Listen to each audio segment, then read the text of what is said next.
நீங்க ஒரு சிறந்த கணவரா இருக்கணுமா? அப்ப இந்த 5 விஷயங்கள் உங்ககிட்ட இருக்குதான்னு பாத்துக்கோங்க. இல்லனா நீங்க ஒரு நல்ல கணவரே கிடையாது அப்படின்னு சாணக்கியா சொல்லியிருக்கிறாரு. சோ சாணக்கியாவுடைய நிதிகள் படி நல்ல கணவரா இருக்கிறதுக்கு 5 முக்கிய ஒரு பண்புகள் இருக்கணும் அப்படின்னு சொல்லியிருக்கிறாரு. சாணக்கியா ஆப்வியஸ்லி நம்ம நிறைய பேசியிருக்கோம் அவரை பத்தி.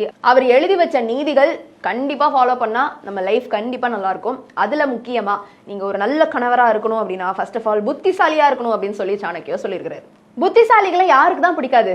ஆப்வியஸ்லி பெண்களுக்கு ரொம்ப பிடிக்கும். அப்படி இருக்க சமயத்துல நம்ம லைஃப் பார்ட்னர் கூட வந்து நிறைய பிரச்சனைகளை ஃபேஸ் பண்ண போறோம் வாழ்க்கையில. நம்ம குழந்தைய வளர்க்க போறோம், அவனுக்கு அந்த குழந்தைக்கு அப்பாவா இருக்க போறான் அந்த பையன் அப்படின்ற மாதிரியான ஒரு சிச்சுவேஷன்ல புத்திசாலியை தான் ஆப்வியஸ்லி பெண்கள் சூஸ் பண்ணுவாங்க. புத்திசாலியா இருக்கும் பொழுது லைஃப்ல நடக்கிற நிறைய பிரச்சனைகளை வந்து டேக்கிள் பண்ணிடுவான் ஈஸியா. பிரச்சனையே வராதுன்னு முட்டாள்தனமான ஒரு முடிவு எடுத்துட்டு தபக்குன்னு குடிச்சிட முடியாது வாழ்க்கைக்குள்ள.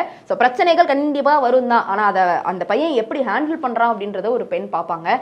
ஸோ புத்திசாலியா இருந்தா ஒரு நல்ல கணவனா இருக்கலாம் அப்படின்றது தான் சாணக்கியா அவர்களுடைய ஒரு கூற்றா இருக்கு.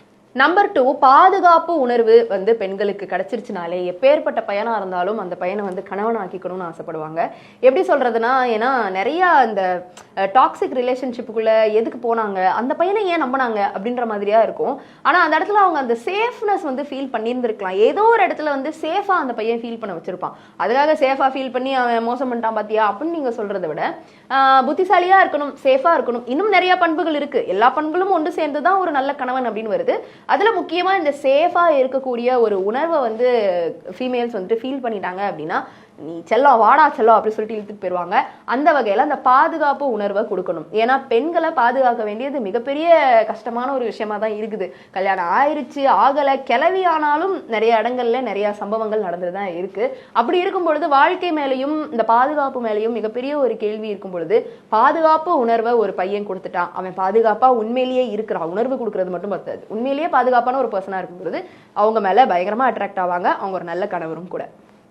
நம்பர் 3, பெற்றோரோட பழகுற விதம். தன்னுடைய பெற்றோர் கூட எப்படி பழகுறாங்க நம்மளுடைய கணவர் அப்படின்றது ரொம்ப முக்கியம். அவன் என்னுடைய கணவன், அவர் என்னுடைய கணவர், நான் தானே என் வாழ்க்கையை வாழ போறேன், என் பெற்றோர் வீட்டுக்கு நான் போவா போறேன் அப்படின்ற மாதிரிலாம் எந்த பெண்ணும் முடிவெடுக்க போறது கிடையாது.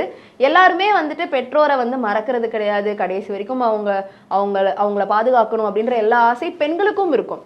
புகுந்த வீடு அப்படின்னு பெண்களுக்கு தான் இருக்கும். இருந்தாலும் அந்த பெற்றோரை அவங்க வந்து எப்படி தன்னுடைய கணவன் வந்துட்டு நடத்துறாரு, எப்படி அவங்கள மதிக்கிறாங்க, அவங்ககிட்ட எப்படி பழகுறாங்க, எவ்வளோ ஜாலியாக இருக்கிறாங்க, ஜோவியலாக இருக்கிறாங்க, நல்லா அப்படியே ஒட்டி பிணைஞ்சு இருக்காங்க அப்படின்ற மாதிரி நிறைய ஆஸ்பெக்ட்ஸில் வந்துட்டு நோட் பண்ணுவாங்க. அந்த மாதிரி பெற்றோர் கூட நல்லா பழகக்கூடிய ஒரு பர்சனாக இருந்தால் நீங்கள் ஒரு நல்ல கணவர். நம்பர் 4, சம உரிமை கொடுக்கணும். ஸோ இந்த ஈக்குவாலிட்டியை பற்றிலாம் நிறைய பேசியாச்சு தான்.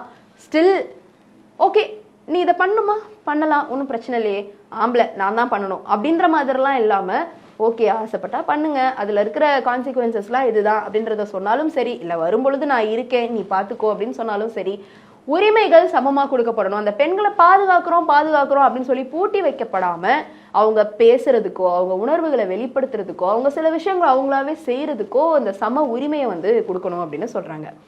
நம்பர் 5, கடின உழைப்பாளியா இருக்கணும் அப்படின்னு சொல்றாங்க.